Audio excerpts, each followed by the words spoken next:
Esenqulu Ибраев чогулуш. Кече Токойдо айбанаттар менен канаттуулар глобалдуу маселени талкуулоого чогулушту. Калп эле демократиялык өлкө дегенибиз менен төрдө баягы биз билген аю, арстан, түлкү, карышкырлар отурушту.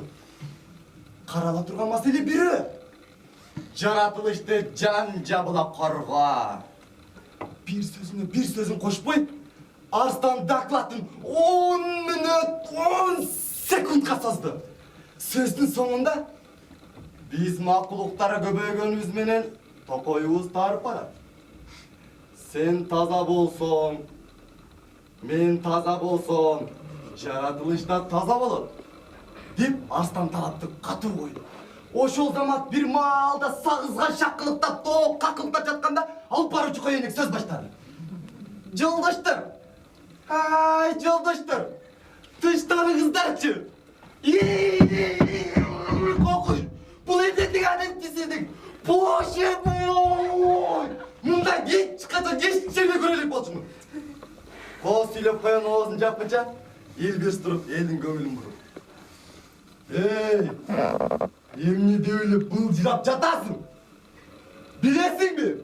Азыр деген демократия! Дене bunun akko bola kalganın tümşünü yara koyun diyam. Mına uşul жерден балекеттин баары башталды.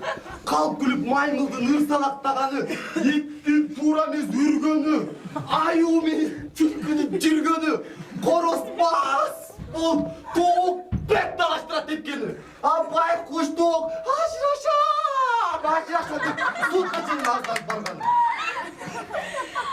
Kıskası daima жаратылышты коргоо маселеси кийинки чогулушка калтырылды.